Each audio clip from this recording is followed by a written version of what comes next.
एका छोट्याशा गावात मातीचा सुगंध आणि साधं जीवन जगणाऱ्या लोकांमध्ये पूजा नावाची एक मुलगी राहत होती. तिच्या आयुष्यात खूप मोठी स्वप्न होती, पण त्या स्वप्नांपेक्षा मोठं एकच नातं होतं, ते तिच्या आईचं. पूजासाठी तिची आई फक्त आई नव्हती, ती तिची मैत्रीण होती, आधार होती आणि जगण्याची प्रेरणा होती. पूजाचे वडील ती खूप लहान असतानाच गेले होते. त्या दिवसानंतर तिच्या आईनेच आई आणि वडील दोन्ही भूमिका निभावल्या. सकाळपासून संध्याकाळपर्यंत ती लोकांच्या घरात काम करायची, भांडी घासायची, कपडे धुवायची आणि कधीकधी उपाशी पोटीही झोपायची. पण पूजाच्या ताटात कधीही जेवण कमी पडू दिलं नाही. रात्री जेव्हा पूजा अभ्यास करत बसायची, तेव्हा तिची आई तिच्या शेजारी बसून तिच्याकडे बघत राहायची. तिच्या डोळ्यात एक वेगळी चमक असायची, जणू ती तिच्या मुलीत तिचं पूर्ण भविष्य पाहत होती. ती नेहमी म्हणायची, माझी मुलगी मोठी होणार, मोठं काहीतरी करणार आणि एक दिवस मला अभिमान वाटेल. वेळ हळूहळू पुढे सरकत गेला. पूजाने मेहनत केली, अभ्यास केला आणि एक दिवस तिचं स्वप्न पूर्ण झालं. तिला शहरात एक चांगली नोकरी मिळाली. तो दिवस तिच्या आईसाठी सणासारखा होता. तिने शेजाऱ्यांना सांगितलं, देवाला नमस्कार केला आणि आनंदाश्रूंनी तिचे डोळे भरून आले. पूजा शहरात जाण्याच्या दिवशी आईने तिच्यासाठी डब्यात आवडीचं जेवण भरलं. तिचे केस प्रेमाने कुरवाळले आणि थोड्याशा थरथरत्या आवाजात म्हणाली, बाळा, स्वतःची काळजी घे आणि रोज मला फोन कर. तुझा आवाज ऐकला की माझा दिवस छान जातो बघ. पूजाने हसत उत्तर दिलं, हो आई, मी रोज फोन करेन. पण कधीकधी आयुष्याची धावपळ आपल्याकडून दिलेली वचने विसरायला लावते. शहरात पोचल्यानंतर सगळं नवीन होतं. मोठ्या इमारती, वेगवान जीवन, नवीन लोक. सुरुवातीला पूजा दररोज आईला फोन करायची, तिच्या प्रत्येक गोष्टी शेअर करायची आणि आई खूप आनंदाने तिचं सगळं ऐकायची. पण काही दिवसांनी काम वाढलं, जबाबदाऱ्या वाढल्या आणि हळूहळू फोन कॉल्स कमी होऊ लागले. आईचा फोन आला की पूजा म्हणायची, आई, मी आता मीटिंगमध्ये आहे, नंतर बोलते. आणि तो नंतर कधीच येत नव्हता. आई मात्र रोज फोन करायची, काही विचारायला नाही, काही मागायला नाही, फक्त तिच्या मुलीचा आवाज ऐकायला.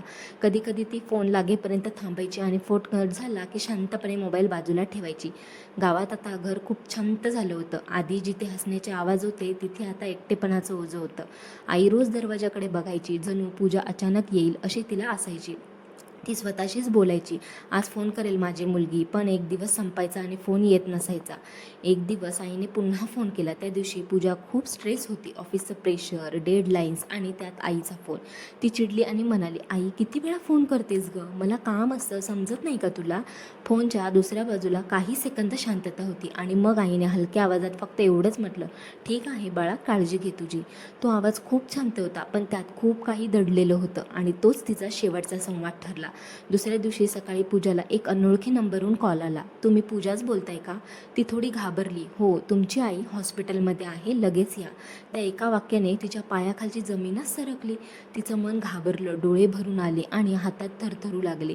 ती सगळं सोडून गावाकडे निघाली. रस्त्यात तिच्या डोक्यात फक्त एकच विचार होता, काल मी तिला का रागवले? हॉस्पिटलमध्ये पोहोचल्यावर तिचं हृदय जोरजोरात धडधडत होतं. डॉक्टरांनी तिला सांगितलं, ती खूप कमजोर झाली होती आणि सतत तुमचं नाव घेत होती. पूजा आत ICUमध्ये गेली आणि शांत, कमजोर ती तिच्या जवळ बसली. तिच्या हातात हात घेतला. आई रडत म्हणाली, आई, मी आले, मला माफ कर, एकदा बोल ना माझ्याशी. आईने हळूहळू डोळे उघडले. तिने पूजाकडे पाहिलं. त्या नजरेत प्रेम होतं, माफी होती आणि समाधानही. तिच्या ओठांवर एक हलकीशी स्माईल आणि पुढच्या क्षणी मशीनचा आवाज सरळ झाला. सगळं संपलेलं होतं. त्या दिवसानंतर पूजाचं आयुष्य पूर्णपणे बदललं. ती रोज फोन हातात घेते, आईचा नंबर डायल करते, पण स्विच ऑफ. घरात आता आवाज नाही, फक्त शांतता आणि आठवणी. ती रोज स्वतःला एकच प्रश्न विचारते, मी फक्त 2 मिनिट बोलली असती तर कदाचित आज माझी आई जिवंत असती का? आपण ज्यांना नंतर बोलतो म्हणतो, कदाचित त्यांच्यासाठी नंतर कधीच येत नाही. म्हणून